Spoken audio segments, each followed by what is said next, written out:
Okay. Can you repeat the question, please? I didn't get it quite.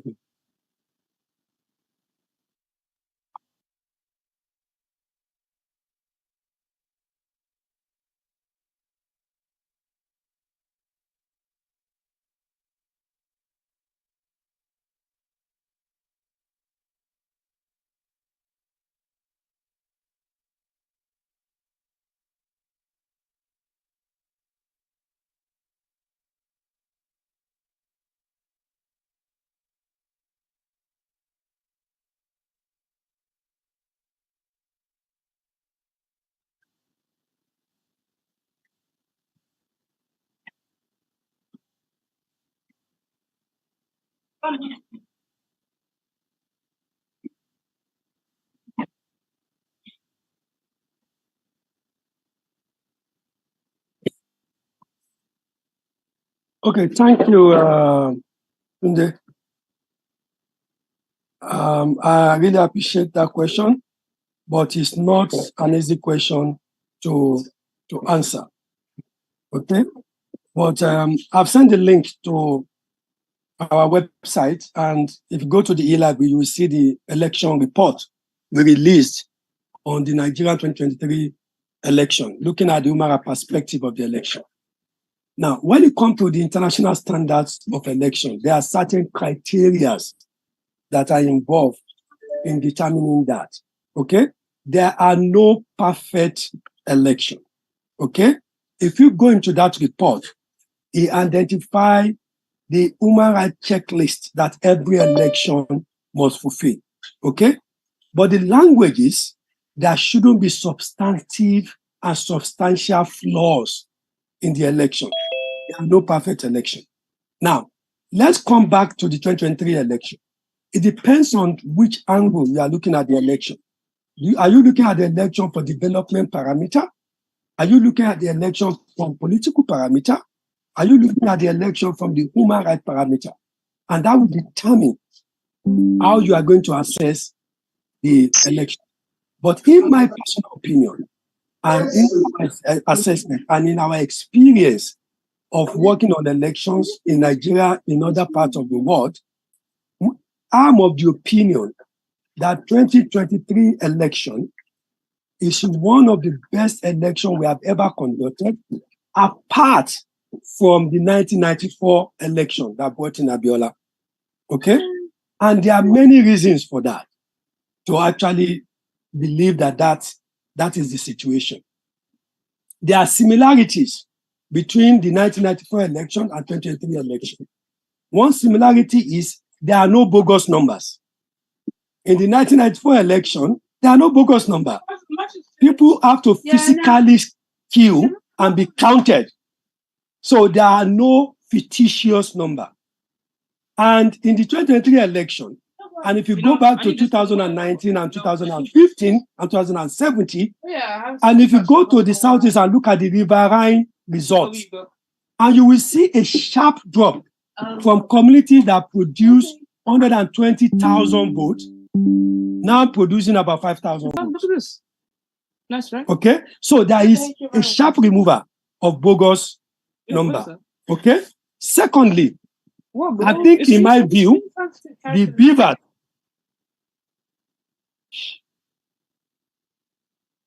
is it better now? Now, I think the beavers have also done some magical work for us in Nigeria. And a lot of people do not understand what advantage and what impact the beavers made. Okay? And there is a great difference between the card reader and the beavers. So the Electoral Act 2020 has really helped us to improve the electoral process. Okay? I've heard a lot of people that have, of course, we will come to those topical issues, the FCT status, the rigging, and all those kind of stuff. Now, there is a difference between rigging election and voter suppression. There is a major difference between it. Okay? When you rig election, it means that you are presenting the results that are not factual. When you suppress vote, you are preventing people from voting. Now, no, they are not the same thing. They are not the same thing. I will give an example. I will give an example. If we have a polling unit with 1,000 voting capacity, okay, and only 25% people turned up, okay, which means 250 people voted, and we return a result of 1,000 people, or we return a result of 1,500 people, okay?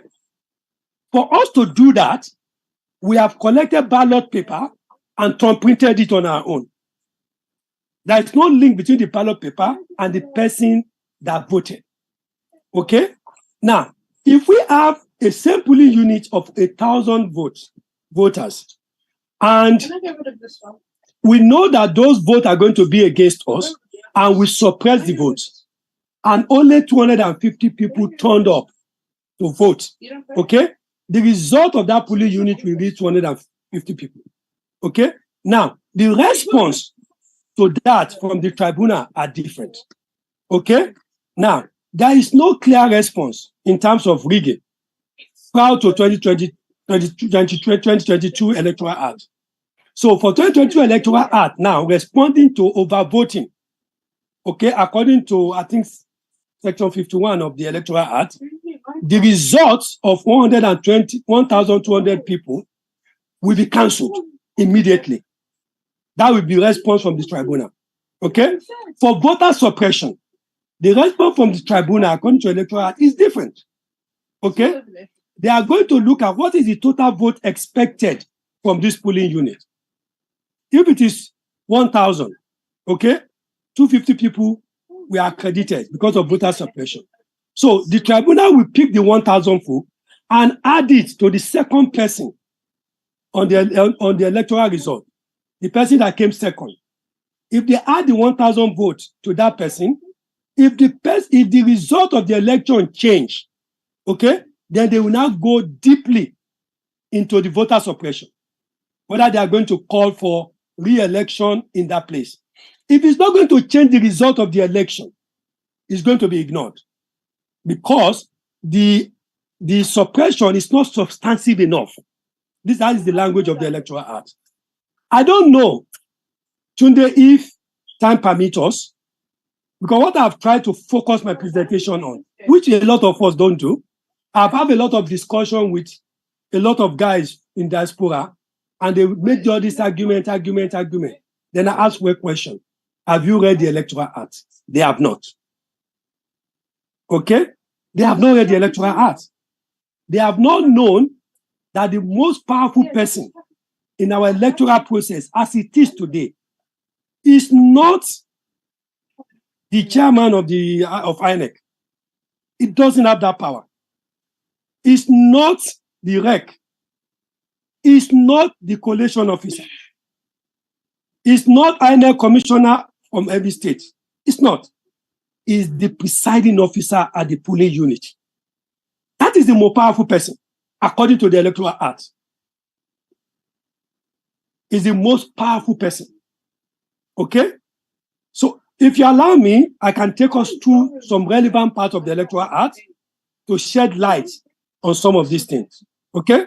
So I'm going to share my screen just for us to go through it. It's not PowerPoint, but it's just basic. And you know that I'm a lot of it makes sense.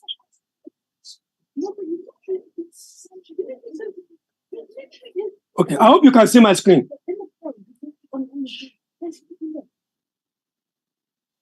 Okay. Yeah.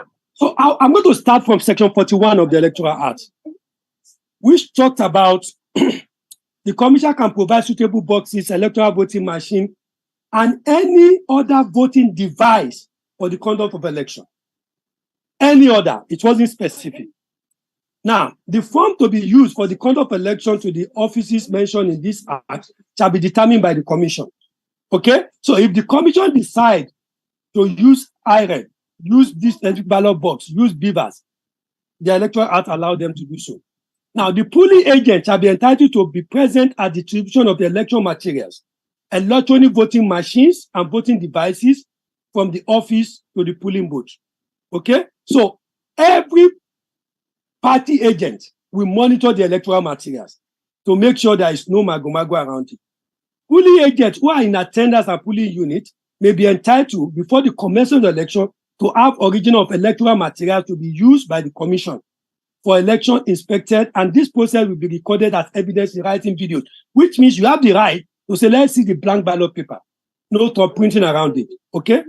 Now, a person intending to vote in an election shall present himself with the voter's card to a presiding officer for accreditation at the polling unit in the constituency in which his name has been registered. Now, the Electoral Act is telling us how the voting process will go. You get there, you present yourself. and then you'll be accredited. How are you accredited? Not just by your accreditation card, they use your iris or your fingerprint, which means you can never use somebody else's accreditation card. It's not going to accept it, which means in whatever way you want to manipulate the election, okay, you must physically bring people that you have registered in those polling units. Physically, it must be them. It can't be a proxy. I'm saying this so that by the time we start to analyze the rigging, we need to actually ask ourselves, how actually did it happen? Okay? So if I turn up in polling unit A and I'm not Tunde Owoseni, and I brought Tunde Owoseni accreditation card, we can be twins. Okay? The presiding officer will not accept that. It will go to put the accreditation card into the machine to make sure it was issued by INEC, and then he will take my iris and my fingerprint, or my fingerprint. Both of that will not match, even if we are twins. And if it rejects it, I'm not voting. It's very clear. Now, the other thing is, to vote, the presiding officer shall use a smart reader or any other technological device that may be prescribed by the commission, which is BVAS. Okay? Where a smart reader card or other technology device deployed for accreditation of voter fail to function in any unit, a fresh card reader or technology device will be deployed. The election in that unit shall be cancelled, or another election shall be scheduled within 24 hours if the commission is satisfied that the result of the election in that polling unit will substantially affect the final result of the whole election and the declaration of the winner in the constituency concerned. Are we clear with that? So, shows that if by virtue the result from that polling unit will substantially, when there are complaints, affect the final result of the polling unit, it will affect. I will come back to that vote by vote process. Now, in the voting process, voting at an election under this act shall be open to secret ballot. Subject to secrecy of the act, voting at the election and transmission of results under this act shall be in accordance with the procedure determined by the commission, not determined by law. By the commission. So when we talk about IREF, okay, it is a procedure determined by the commission. It is not determined by law.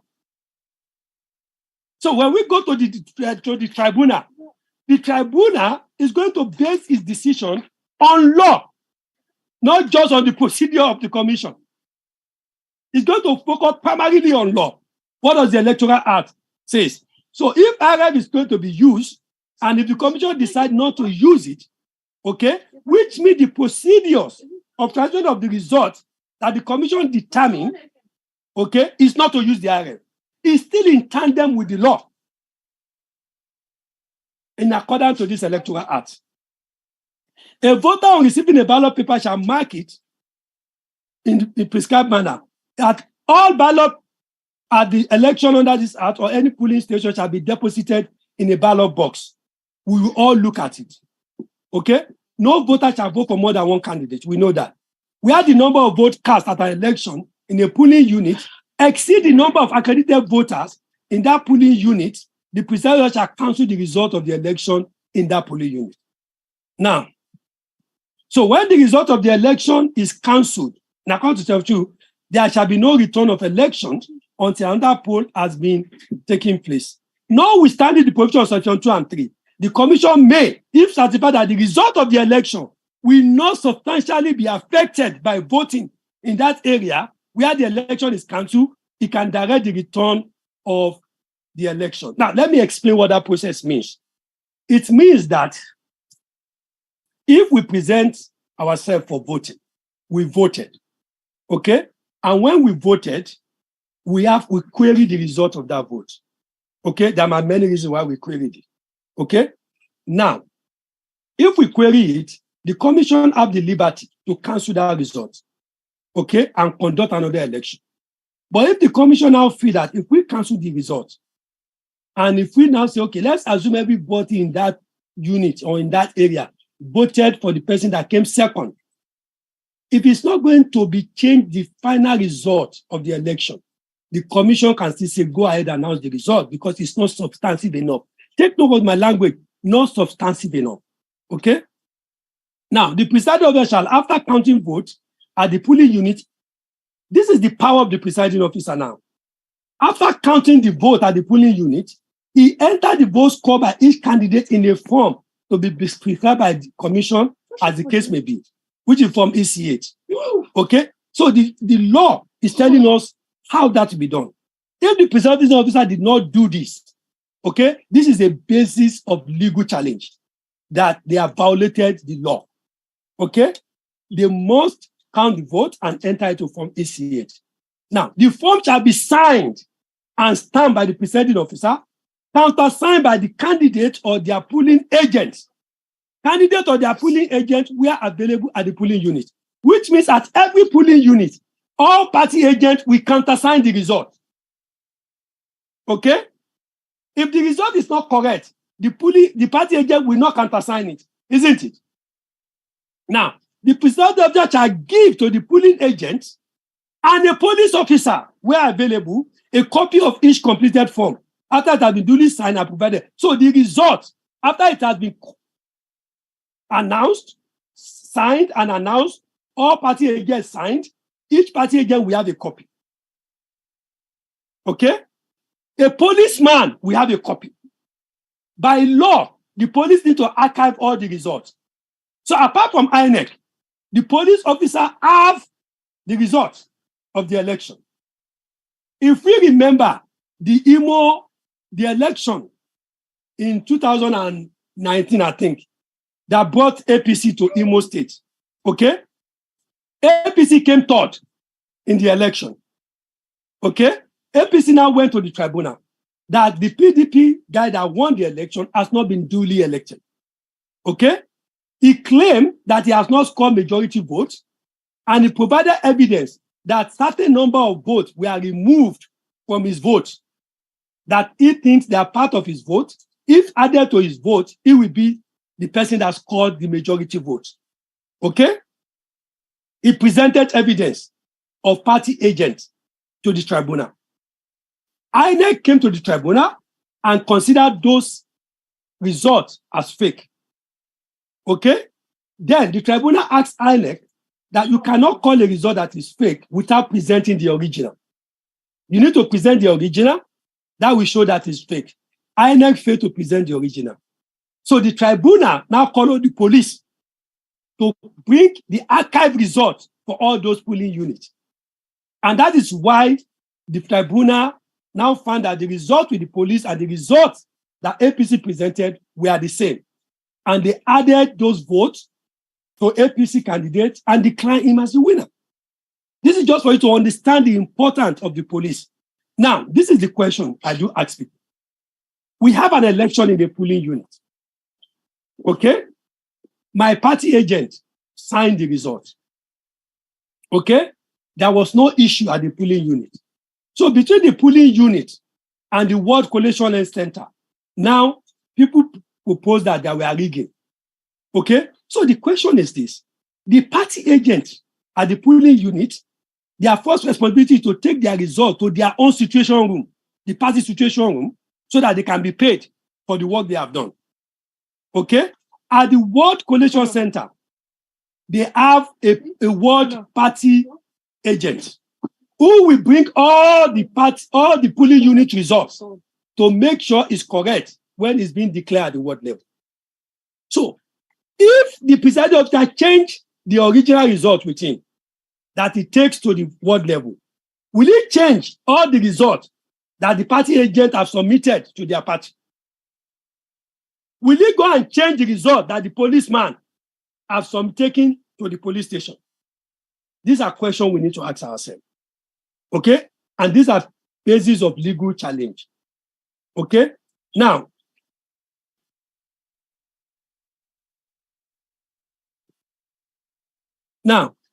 what is important that we need to note is this. When we talk about, I'm now addressing the issue of rigging. When we talk about rigging, one of the things we observe is that there are kind of communal results. Okay? Communal results, which mostly happen in the East. I don't consider that majorly as a substantive rigging. For example, there are community. Even in Lagos, you have some houses in Lagos Island that they are so long and they have enough people living in those one particular address that is enough for one polling unit. So they could have a communal voting, which means all of us in this area, we are obedient. Okay? So we will do our accreditation together. Everybody collect their ballot paper, and we are going to trumpet the ballot paper and submit it together. Okay? So that is communal. Okay? It does not stop anybody from voting for somebody else. So we saw that in the Southeast, where there is that kind of communal. But each person still need to collect their ballot paper, get accredited. And that is what is important. Now, having said that, once the results are announced, what we observe for the 2023 election is at the polling units in all over the country, we did not have substantive complaint that results returned were not the result that was declared at the polling unit. Okay? At the ward level, we don't have substantive complaint. Okay? Because don't forget, the most powerful person is the presiding officer. And let me try and address that to tell you why. Now, under Section 62 of the Electoral Act, after recording and announcing the result, the presiding officer delivers same with election material under security and accompanied by candidate and polling agents where available to the collation center. That's pretty. So it's going to carry all those things to the center. Okay? This is what the law recognizes. Whether there is IRF or no IRF, the physical results must be taken to the collation center under security. If this is not done, then that is a violation of the Electoral Act. IRF is a policy. It's not the law, according to Electoral Act. Now, at the ward level, the collation center will now collect the results. It doesn't have power. It will take all the results that have been brought from the polling unit and collect them together. Okay? Now, it will now ask certain questions according to the Electoral Act. One is to make sure that the number of accredited voters as stated, okay, is not less than the number of results announced. Why? Because that is automatic cancellation. So that is why when you see on TV, what is the number of accredited voters? What is the number of rejected votes? What is the number of, so they will ask the question just to make sure that Section 5.1 of the Electoral Act is not violated, that there is no overvoting. That is automatic cancellation. And they will also ask that the votes stated on the collated results are correct and consistent with the results recorded as climate directive from the polling unit. So they will want the party agent to come in and say, yes, the result announced for this polling unit is correct. And don't forget, the ward level party agent will also sign the result. They will sign the result that is correct. So we know for sure, as observer, that once all the polling units have closed and the party agent have taken their result to their situation room, each political party know what their result is. They can compute it because they have results from the polling unit, from all the polling units. Now, if you don't have enough party agent at the polling unit, you may not be able to do that. But that is not INEC fault. That is your fault.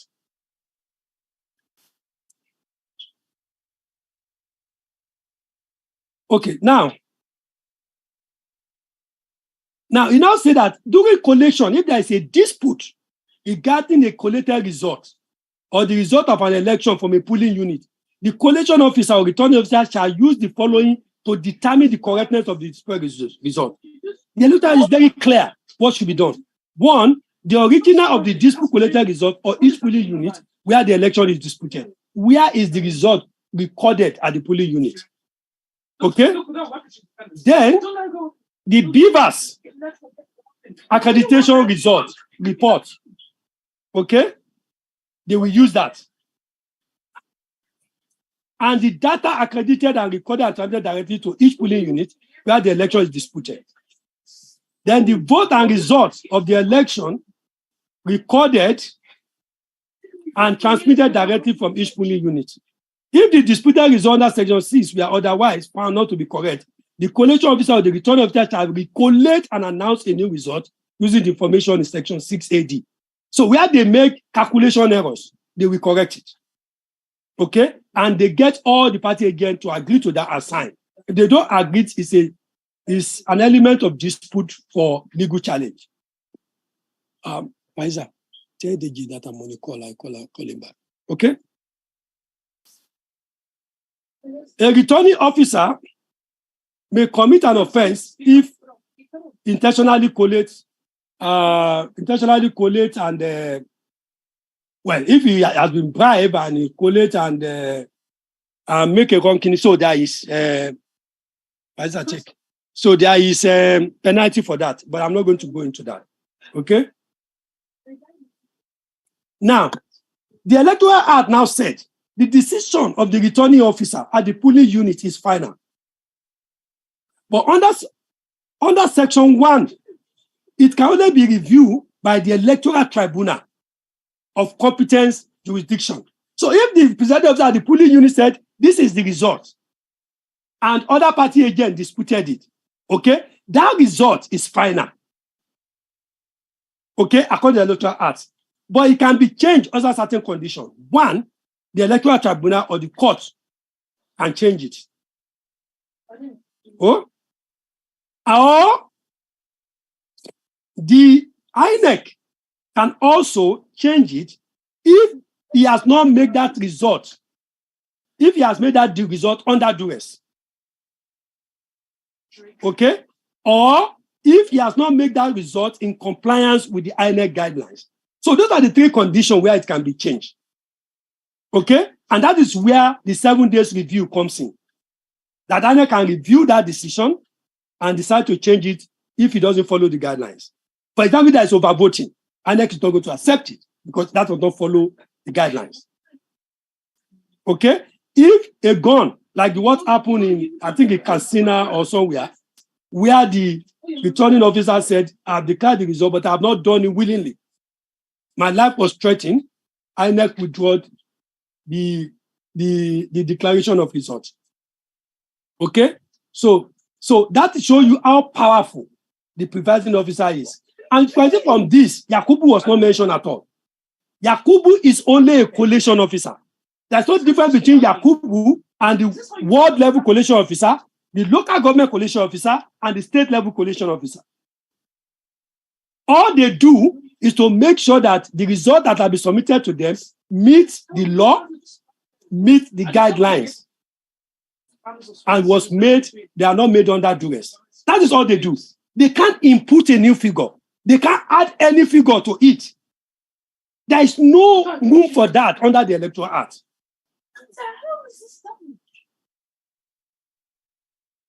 Okay? Now, having said that we have looked at, let's now try to ask ourselves this question. Okay, there is rigging. How does this rigging happen? One of the questions I've asked people is, I haven't seen, a lot of people have said so many things. It took time for all the results to be uploaded into IRF, fine. But IRF is not a collation machine. IRF does not collate results, it only stores it. Okay?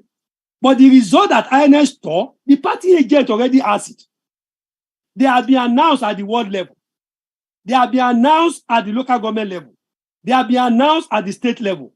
And they were announced at the national level. Okay? So your party agent already have that result for each polling unit. So whether it goes to IRF or not, you have it. You have the original result.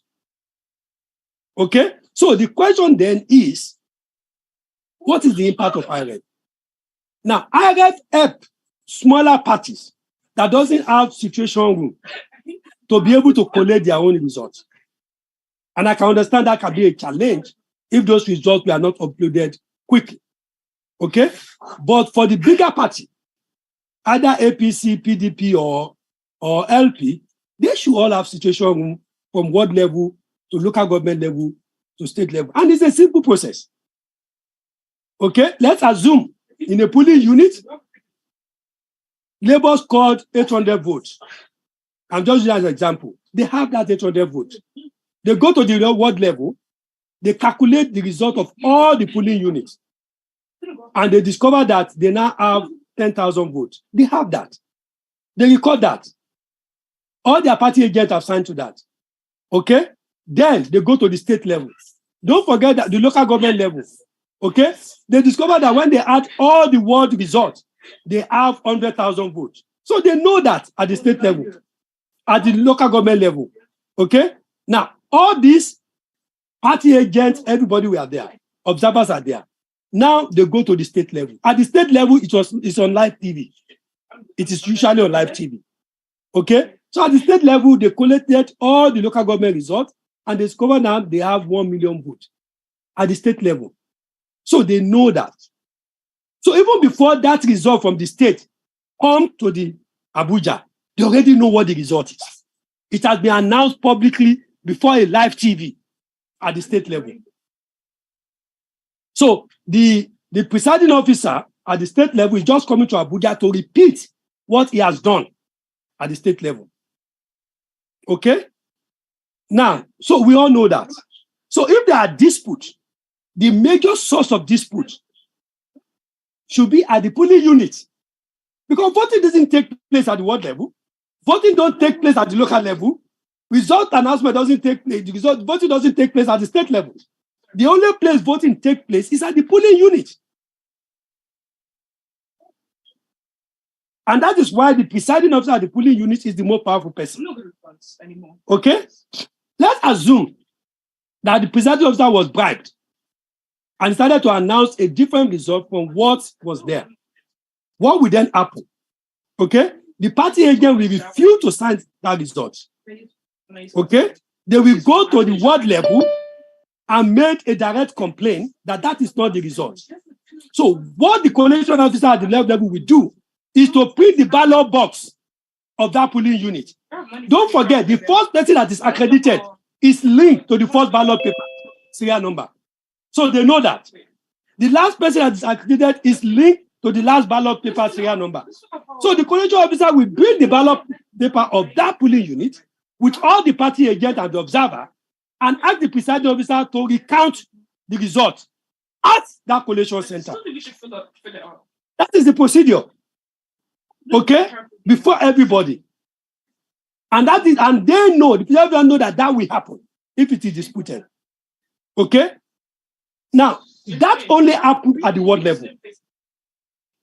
At the local government level, because the result at the ward level have been accepted, they are only looking at compliance to the guidelines. They are not going to say bring ballot paper, because that should have been done at the ward level. Okay? If it is not done, then another process is started, and is the basis of electoral tribunal. Okay? So that is my view on that. Now, let me now go into the issue of the tribunal. Let's assume the complaint is legitimate. Now, let's know that Nigerian politicians are so sure that they believe that the tribunal at times is like a juju man. He can turn day into night. And that is why they always have hope that let's go to the tribunal. They themselves know the answer, but they are looking for technicalities. Now, if you look at some of, let's take Lagos State, for example. The PDP gubernatorial that went to the tribunal. Okay? He only scored 62 votes in the entire election. Let's even assume that is right. Okay? An election, a state that have a capacity of over 5 million votes, you only score 62 votes. Where is the credibility for you to rule? How can 62 votes be the yearnings of Lagosians? It wasn't challenging the result of the election. It was challenging the qualification of the candidate to contest. It was challenging technicality. And I think we need to get to a level to say, if I get 62 votes, the people in Lagos have already informed me they don't want me to lead them.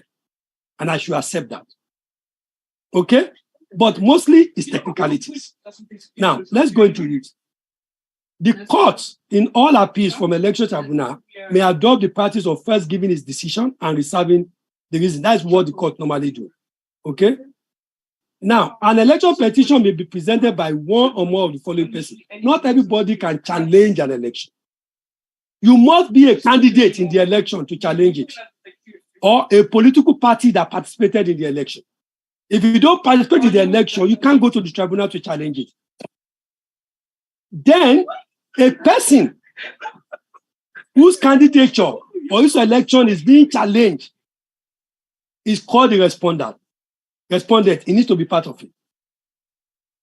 Now, if the challenge is about the conduct of the election, then INEC must also be a respondent. And we have seen many cases where people say that, okay, why is INEC and APC on the same side in the presidential tribunal? But that is true, it has to be. But in Rivers, where LP have gone to the tribunal, okay, not Rivers, one of these states that LP won, INEC and LP are on the same side because they are defending the result of the election, that it was conducted well. So INEC is not supporting any party, but INEC will always support the winner of the election by virtue of the Electoral Act, not by opinion of INEC, by virtue of the Electoral Act. Because you must defend the conduct of the election and the result he has announced. So in different states, INEC will support different parties. Okay? Now, why do you have to go to a tribunal? There's clear guidelines on what you can challenge. You can't challenge everything. One, a person whose election is questioned was at the time of the election is not qualified to contest an election. So you can contest that, oh, Tinubu is not qualified to contest that election. Obi is not qualified to contest that election. You can challenge that and provide your evidence. Just like Jaidon did that, oh, Sanwo-Olu presented a fake WAEC result. Why is it fake? Because we used a scratch card to get the result. The result was not there. That is his own view of what a fake is. Okay? But I'm not sure that is the definition of a fake. Okay? Because I remember that during our time, we don't normally get results from WAEC. They will send the school results of all the students. And it's going to be this long paper that they will give to the school. And the school will now use that to draft statement of results for each candidate. You understand? And at that time, there is no digitalization of the results. So it's possible the scratch card have not done that. Now, but he now claimed that Sanwo-Olu submitted the result in 2019, but he didn't submit that result in 2023.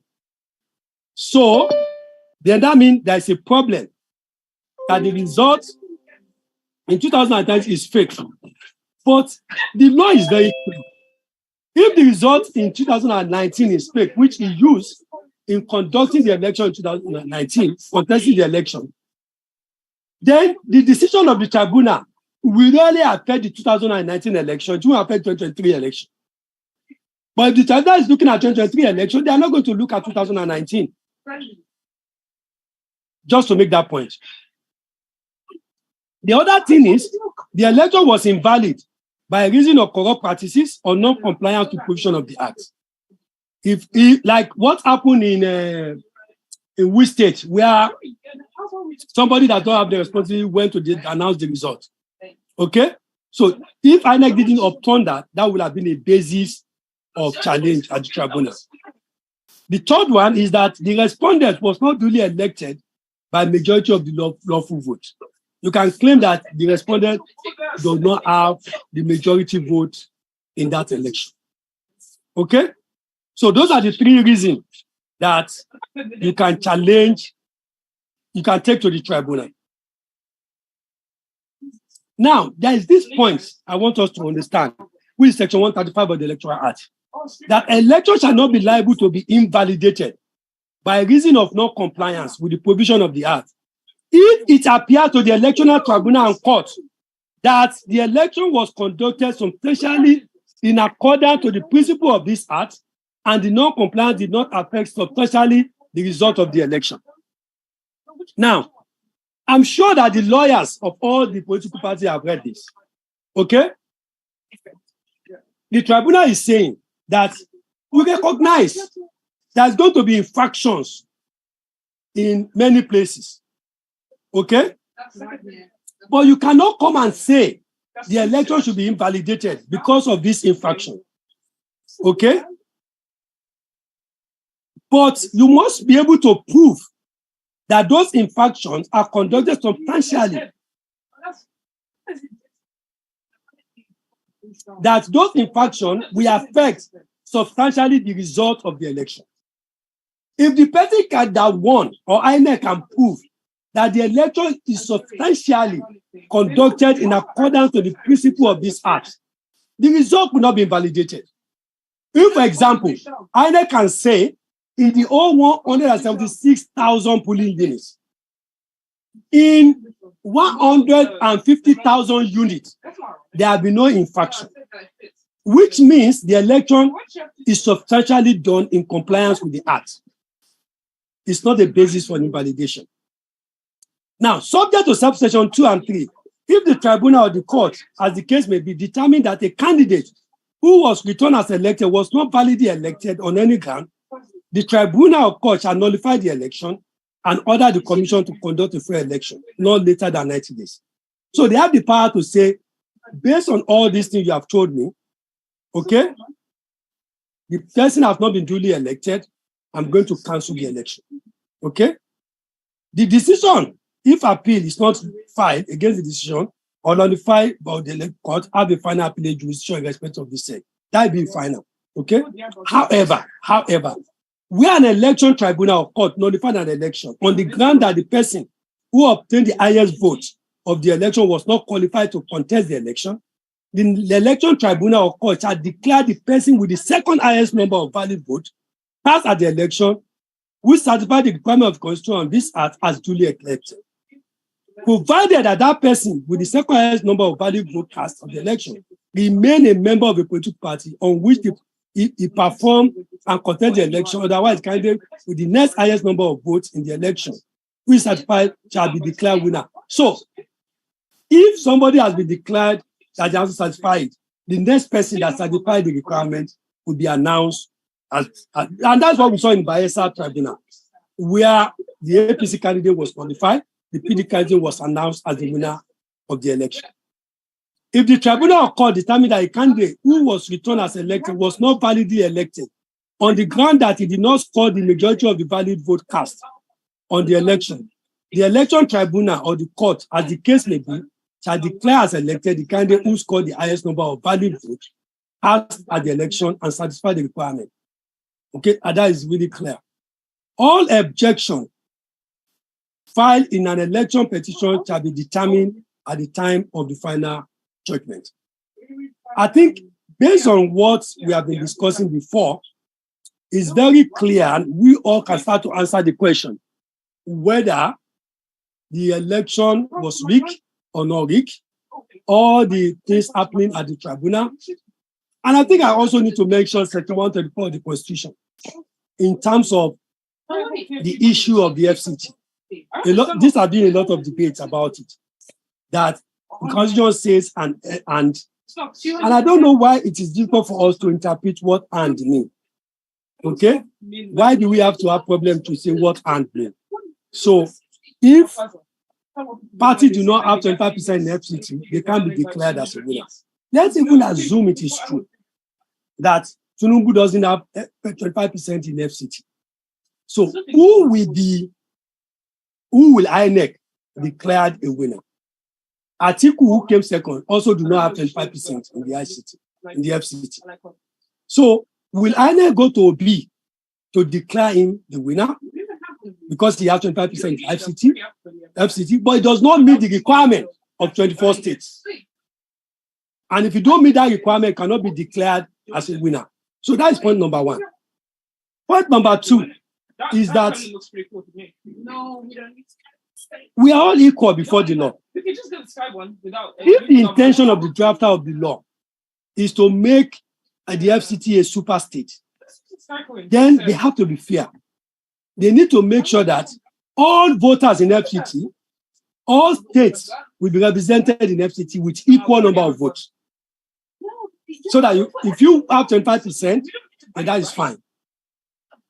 But since they have not done that, you can't claim that having 25% in FCT or not having it will be a barrier. In my view of the language of the law, if, for example, just for example, I have 23 states, 25% in 23 states, and he won the election. And he also has 25% in FCT. But 23 states does not meet the requirement. So they can add FCT to it to make it 24 states. I think that is the simple interpretation. I think I will stop here, Tunde, and I'll be able to answer some questions. Thank you very much.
Yeah.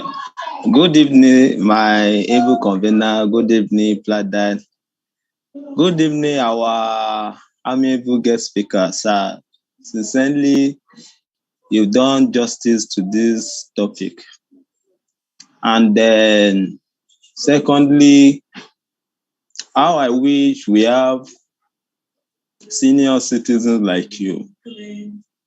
Because currently, most of our youth and even some senior citizens have misled our youth on this 2023 general election. And it baffles me a lot. This is something we need to think about. It is something we need to correct.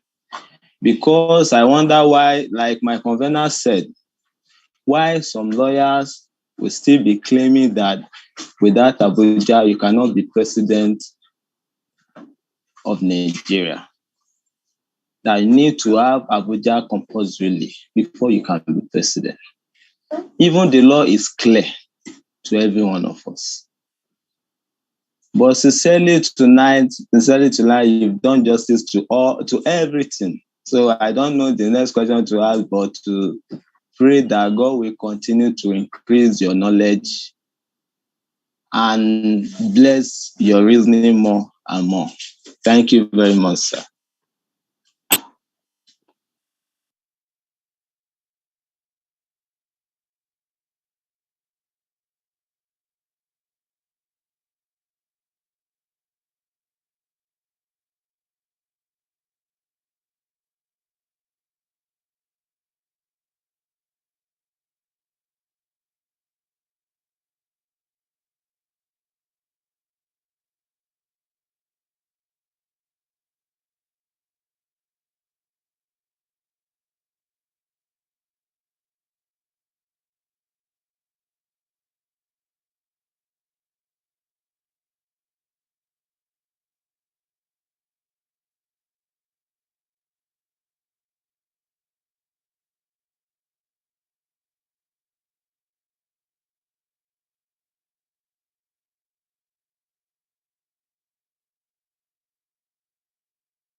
Okay, thank you very much, Tunde.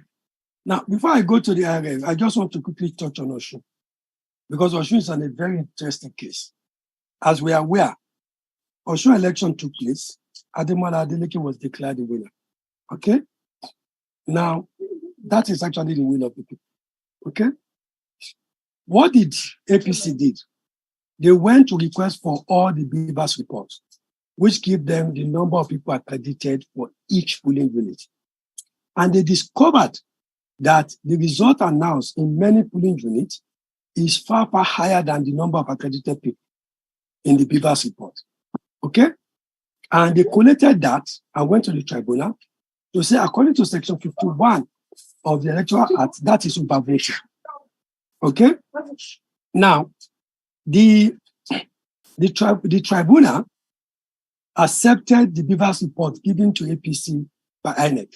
But INEC countered that to say there is another Beavers report after that. But the tribunal said, no, you can't use that because you base the result and the declaration of the winner on the initial Beavers report. And that's what we're going to use. And based on that, they discover over 100 polling units that are overvoting. And according to the law, they just cancel all the results in those over 100 units. And now they recalculated the result, then APC won. And they issued their verdict for the result given to Adeleke to be withdrawn, or Oyetola to be sworn in. Okay? Of course, it was appealed to the to the Court of Appeal. Now, when the Court of Appeal look at it, God is looking at the main issue of overvoting. Now, the Court of Appeal now took a decision that shocked and surprised everyone. According to the Court of Appeal, the definition of overvoting is not accredited voters.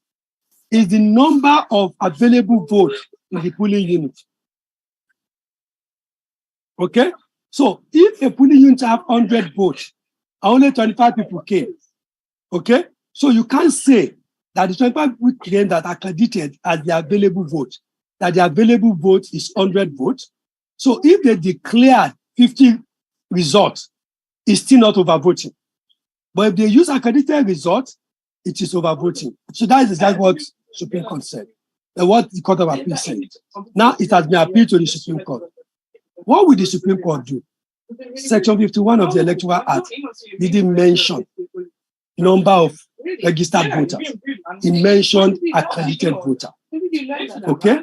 So it will be interesting whether the Supreme Court will set the whole Electoral Act 2022 aside and go for the other one or not. But it's not to see. But the law is clear, it's accredited voter. Okay?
Involuntarily.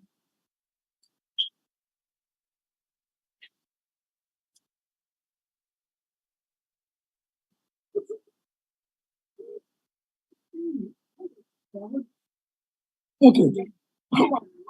Okay. Let me be clear.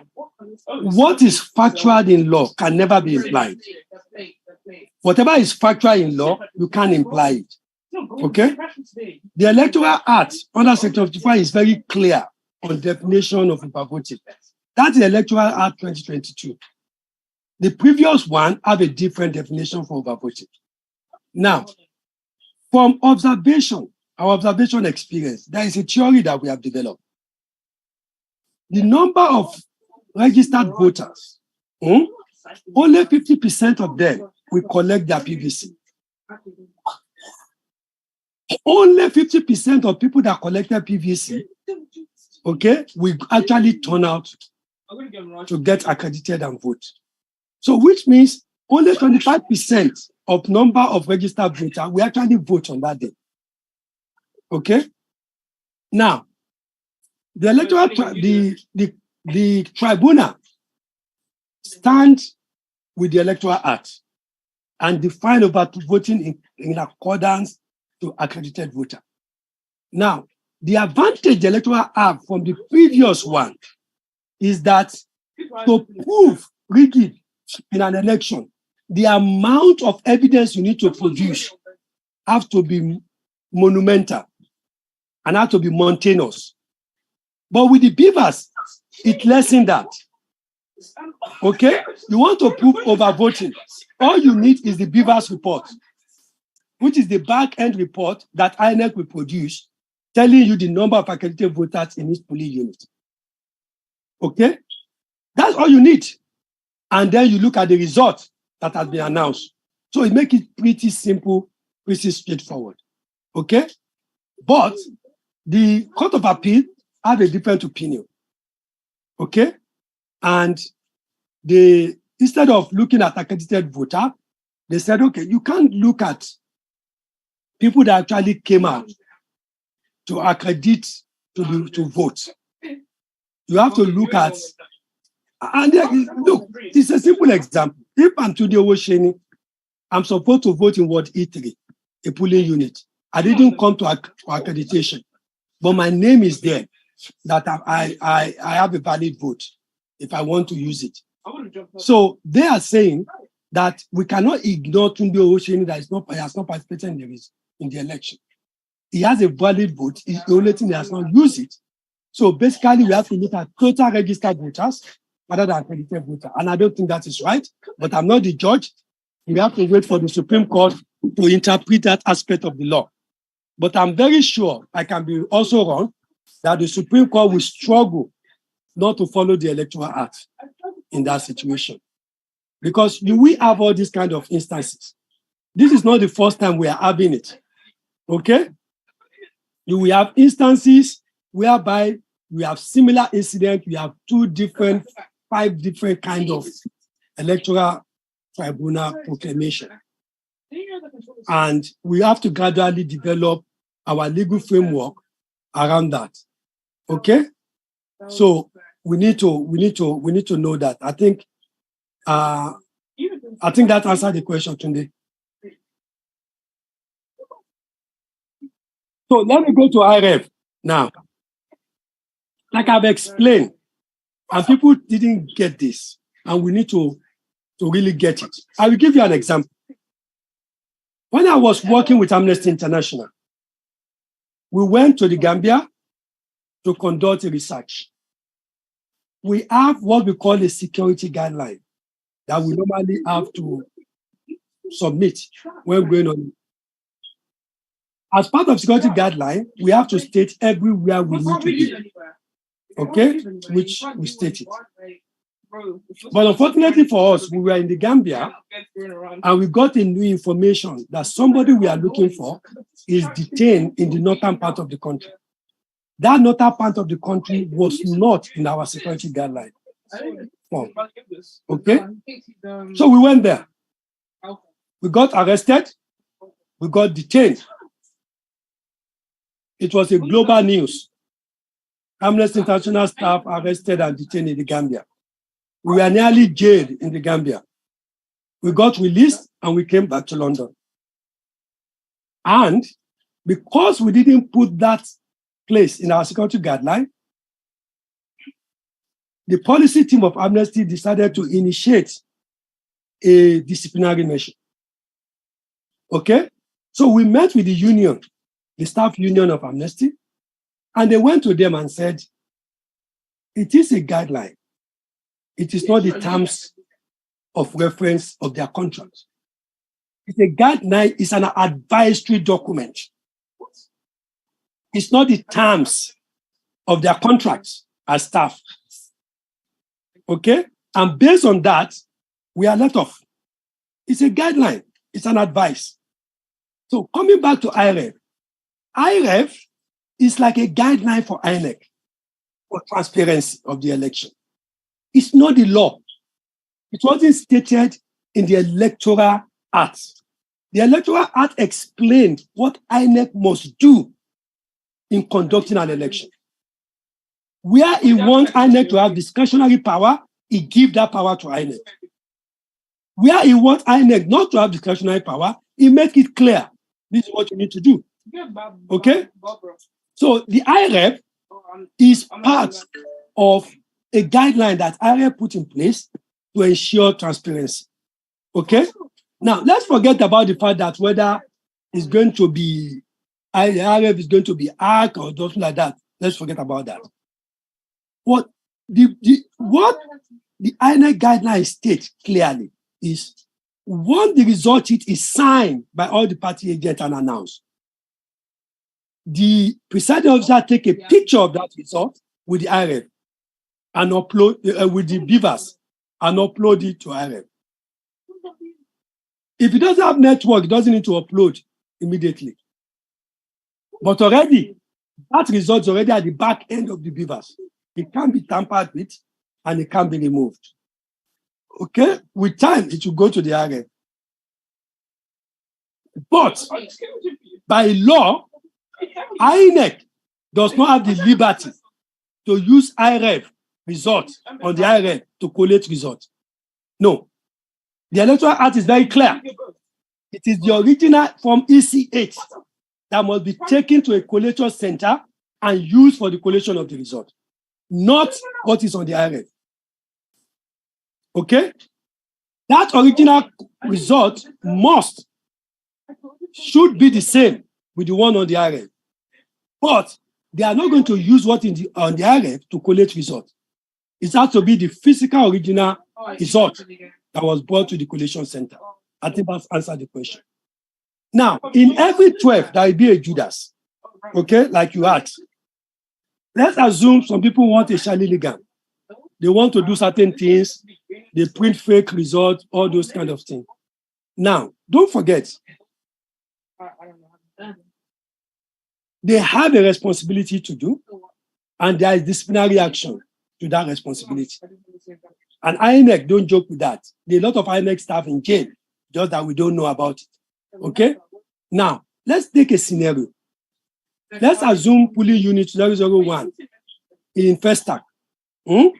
They went there, the voters coming, the party agent coming. Who is fake? The presiding officer, who have his own notion. Okay? All the party agents are not fake.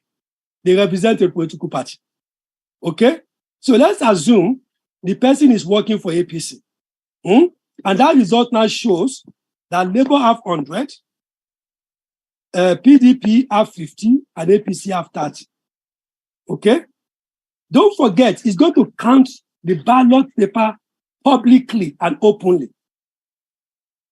As he's picking one, they will say 1, they will say 2, he's going to count it.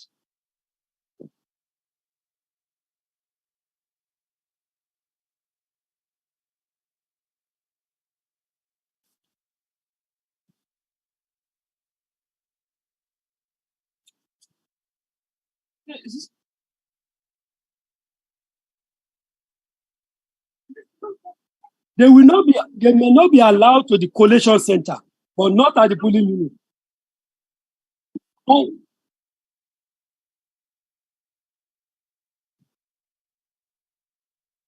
that is voter suppression. Okay, thank you. Tunde, normally, a polling unit will be in a public space. By law, it's not supposed to be in a hidden place. It's not supposed to be in the residence of any individual. It has to be in a public place. But perhaps if there are security challenges, okay, the security officer of the police unit might advise otherwise. Okay? But normally, let's even assume it doesn't work that way. Let's assume that they've moved to a room and gave Labour Party number to APC. So instead of Labour Party having 100, they gave Labour Party 30 and they gave APC 100. Okay? Now, by law, all party agents are required to sign that result, isn't it? So the Labour Party agent will not sign the result.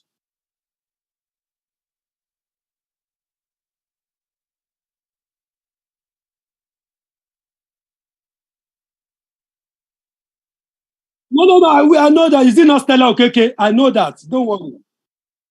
Yeah. That's what I'm saying. I know that. But these are bases of electoral complaints because they have not followed the law. And that's why you'll be surprised. By the time the tribunal will finish their work, a lot of results will be cancelled, especially in the Southeast, for not following the criteria. Okay? They'll be cancelled. So we know all that. But I'm telling you what is ideal. If you don't follow the ideal, okay, it is not advisory and it's not under guidelines that party agent to sign the result. It is part of the Electoral Act. And if you don't follow it, it's something the tribunal can look into and rule on. Okay? But don't forget, even if the tribunal decided to cancel the results for all those places, it does not invalidate the general result if it is not substantial. That is the key. It must be substantial. If we give those results to the second person, will it change the person that won the election? If it can't, then it's not substantive enough. And because it's not substantive according to Electoral Act, it cannot invalidate the general election.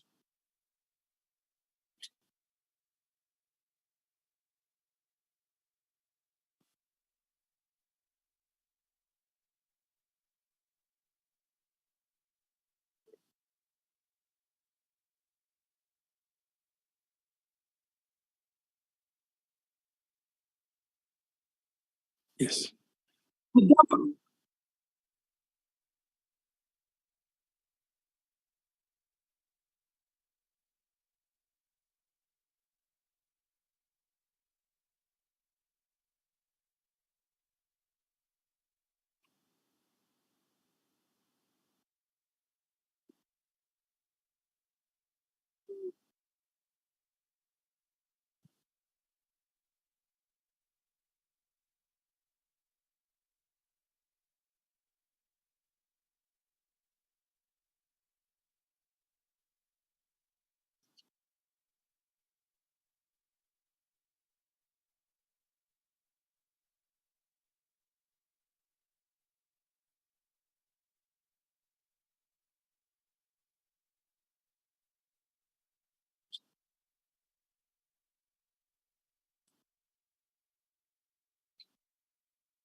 Okay, anyway, we need to be very clear. And some of these things are very simple. You just make it very complicated. The Electoral Act and the Constitution knows us. And that is why in many countries of the world, there will always be prison. Because they know there are people who are going to commit offense and who have to go to prison. The same way, the Electoral Act have already told us there's a possibility for people to commit crime within the Electoral Act, and that is why you recommend punishment for certain acts. So you already identified that not everybody involved in this process are going to be sent.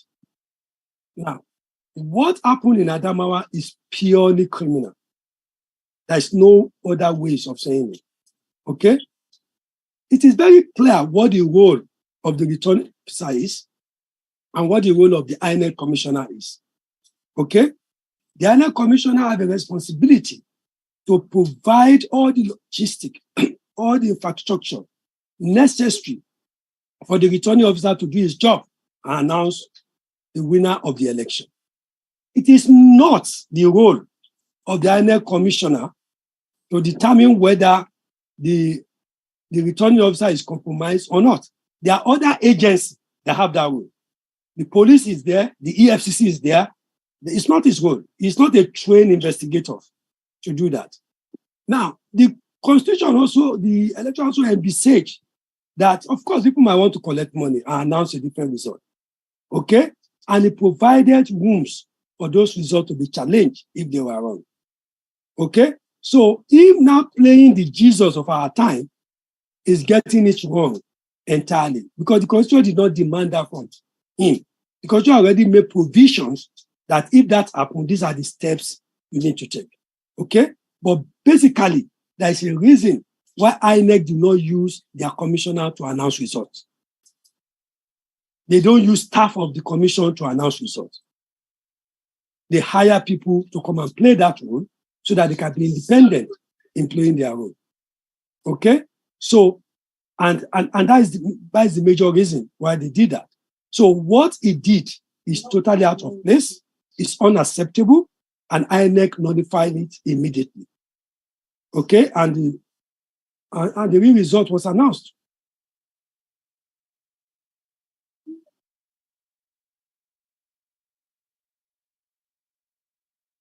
Yeah. No, what's your battle? No, we can't hear you.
I have just 5 minutes. Let me quickly respond. Now, you talk about education. What's the incentive around that? Now, we all know the answer to those questions. And I'll use questions to get the answer from you. Can anybody remember how many election litigation that we have on councillorship election? How many? None. Okay, because it's not a juicy position. Okay, less litigation in state house of assembly election. Less litigation. Oh, I will tell you why.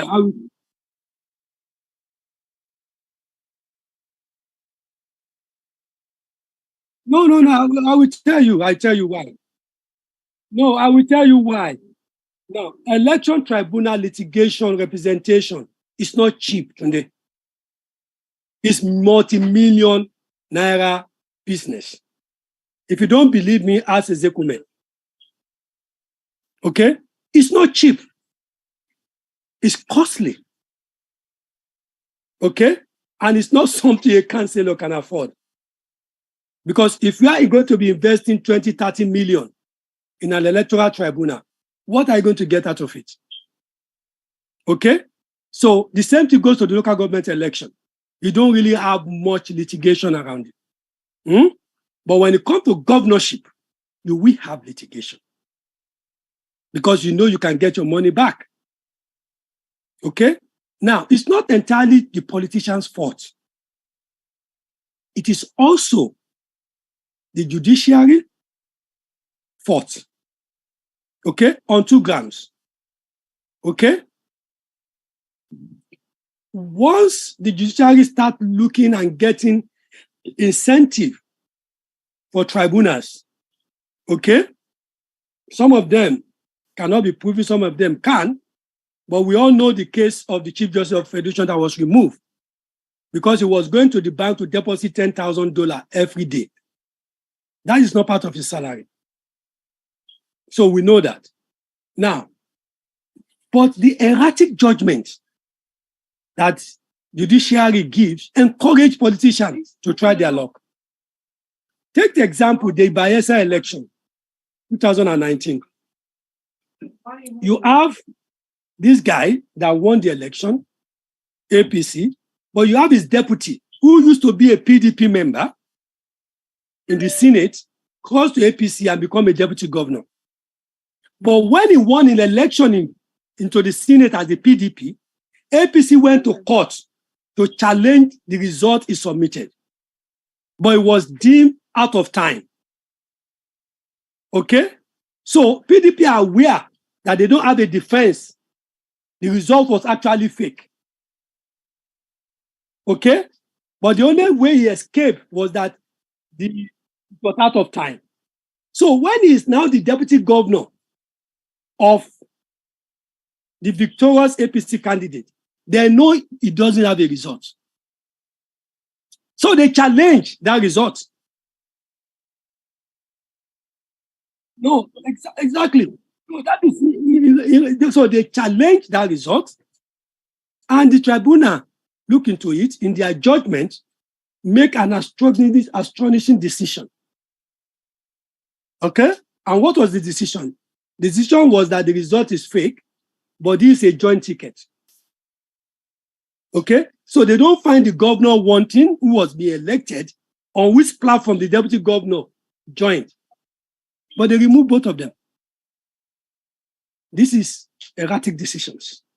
I thought the tribunal will have said APC should replace the deputy governor because the deputy governor is not an elective position within the primary of the party. Joint, exactly. Joint, yeah. Exactly. So, exactly. So, no, but the point is, both the deputy governor and the governor submitted 2 separate forms to INEC to conduct the election for their verification. It's not the same form.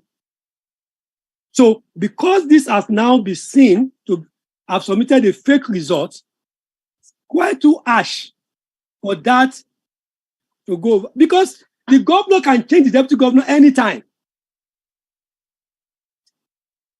Okay? Now, that is one. So you have to... Exactly. It's just like when people said, oh, Senator Shetima contested for the Senate. Why at the same time a vice presidential candidate? That is against the Electoral Act.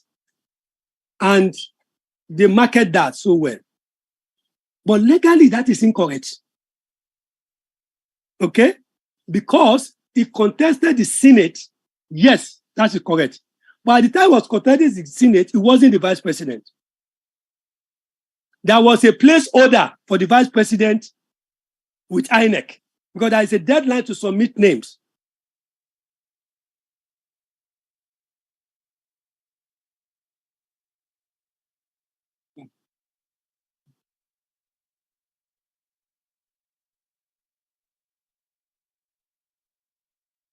I have another meeting. Yeah. All right, sir. Yeah, thank you very much, sir. We really appreciate you for honoring our invitation. You are a friend of the house, and we thank you. We love you, and we continue. We appreciate to have you again and again. God bless you, sir. God bless all our listeners. God bless our convener and the entire PLIDE. Thank you, sir. Thank you.